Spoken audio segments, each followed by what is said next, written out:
sur Ganda Smart. Dans cette vidéo, je vais vous montrer comment configurer Windows Server 2012. Pour ceux qui ne savent pas comment l'installer, il faut d'abord revoir les vidéos précédentes et nous allons continuer ensemble pour que vous puissiez mieux comprendre. En ce qui concerne la configuration de base, voici les 4 éléments que j'ai réunis afin que vous puissiez configurer de façon très facile votre serveur. D'abord, il faut changer le nom de votre serveur, donc que ce soit spécifique à vous, à votre entreprise. Et ensuite, il faut configurer le bureau à distance, à rappeler que ce n'est pas obligatoire, fixer une adresse IP sur votre serveur et ensuite faire ce qu'on appelle une configuration du pare-feu. Donc, sans plus tarder, nous allons automatiquement lancer notre serveur sur Workstation et je vais vous montrer tout cela. Voilà, comme je vous ai dit, il faut d'abord, on va se connecter sur notre serveur et là, on va faire notre configuration de base. OK?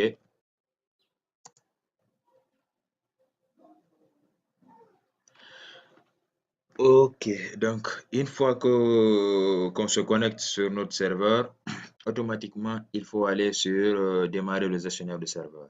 Comme je l'ai dit dans les vidéos précédentes, le gestionnaire de serveur est une des nouveautés du système Windows Server 2012.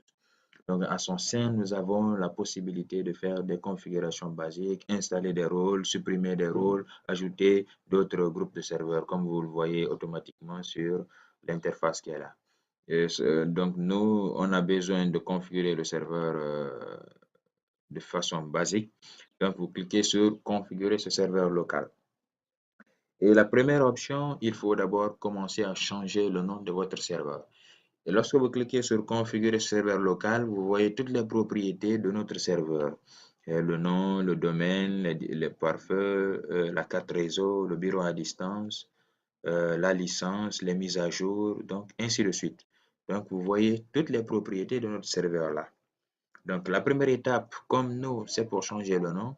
Donc vous cliquez sur Win, donc qui est la XX. Donc ça constitue le nom du serveur.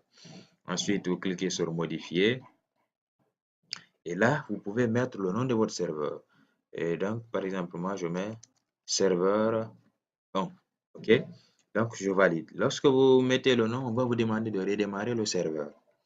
Et là, pour le moment, nous, on ne va pas redémarrer. On va donc continuer notre configuration. Ensuite, à la fin, nous allons redémarrer.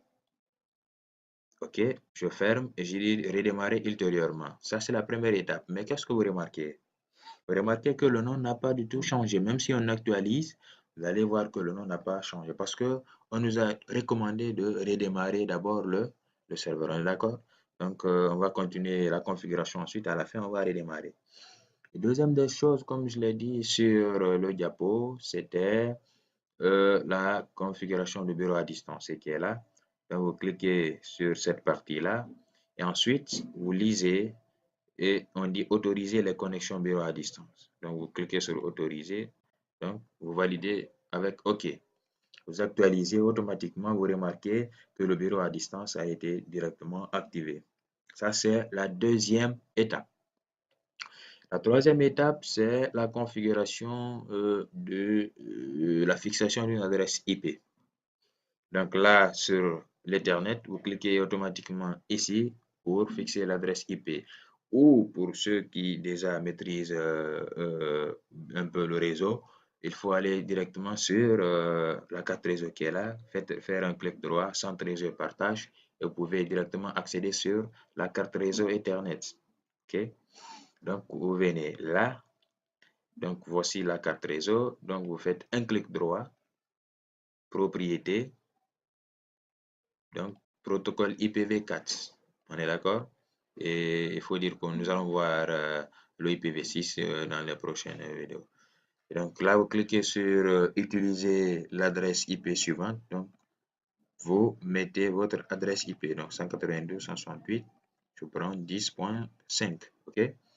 Et donc, vous dabulez pour trouver le masque de sous-réseau et vous pouvez fixer l'adresse, la passerelle, donc si vous le voulez, et une adresse DNS préférée.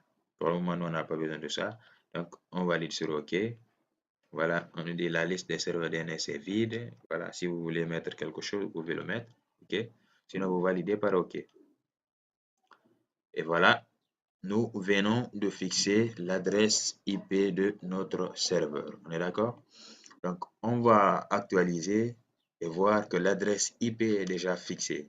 Donc, lorsqu'une autre machine veut contacter notre serveur, il faudrait que cette machine passe par cette adresse IP qui est là. Voilà. Et donc, on va revenir sur le diapo. On a fixé l'adresse IP. Et en quatrième position, nous allons configurer le pare-feu. D'abord, on sait quoi le pare-feu? Le pare-feu, ou appelé firewall, ou mur de feu. Et disons que c'est une barrière, c'est un système de protection mis en place par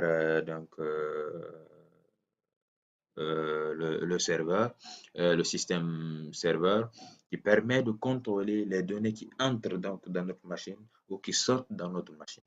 On est d'accord? Donc, il contrôle le trafic entrant et le trafic sortant.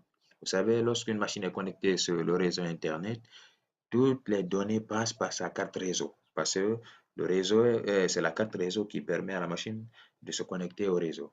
Donc, à travers cette carte réseau-là, nous avons des protocoles qui permettent de contrôler ce trafic. Il y a le protocole ICMPv4 qui est là, qui permet de contrôler les différents messages qui transitent autour de notre machine. On est d'accord? Donc, il faut le configurer pour que votre machine puisse communiquer avec l'extérieur. Donc, en quelque sorte, c'est ça le pare-feu. Et vous allez voir, sa configuration est très facile sur le système serveur.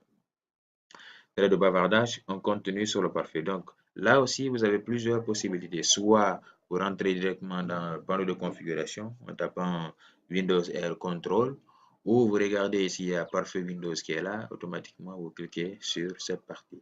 On est d'accord? Et là, vous regardez sur ces côtés-là, nous avons vous allez dans paramètres avancés. Dans les paramètres avancés, vous remarquez quoi? Il y a le trafic entrant et le trafic sortant. Donc, ce sont des informations qui entrent dans notre machine ou qui sortent via notre machine. On est d'accord? Et donc, nous allons nous occuper du trafic qui entre dans notre machine pour mieux la sécuriser. Vous faites un clic droit, nouvelle règle. Vous avez la possibilité de cliquer directement ici sur nouvelle règle. Une petite fenêtre qui va s'afficher. Et on clique sur personnaliser pour créer notre règle de pare-feu. Donc, vous laissez tous les programmes cochés. Donc, vous validez suivant. Et quel est le type de protocole que nous voulons mettre en place? Comme je l'ai dit dans mes explications, c'est le protocole ICMPv4. On est d'accord? Donc, il permet de contrôler les messages. On est d'accord? Internet Control Message Protocol version 4. Voilà. Et donc, on continue sur suivant.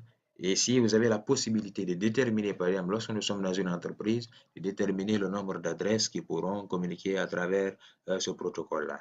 Okay? Donc, vous cliquez sur ces adresses et vous ajoutez les adresses IP qui sont là. Vous avez vu? Vous pouvez ajouter des adresses IPv4 comme IPv6. On est d'accord? Pour le moment, moi, c'était une parenthèse en explication. Et donc, moi, je continue directement sur, voilà. Et donc, j'autorise la connexion. OK? Donc, sur le domaine privé et public, il y a des descriptions, vous pouvez lire. Et donc, je laisse tout cocher. On me demande le nom de ma règle. Je mets simplement règle. OK? Vous pouvez mettre une description là, c'est facultatif. Et vous validez sur terminer. On est d'accord? Voilà. Donc, ici, vous avez fini la configuration de votre serveur. Donc, une fois que vous redémarrez, vous allez voir que le nom va changer, le bureau est activé, l'adresse IP est là pour une communication avec les autres machines et le pare-feu est configuré. Vous pouvez lancer ce qu'on appelle des pings pour voilà, voir la connectivité de votre machine. On est d'accord? Voilà.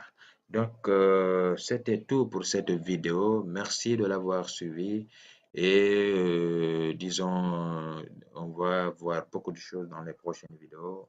Comment configurer le serveur en mode commande et beaucoup d'autres choses.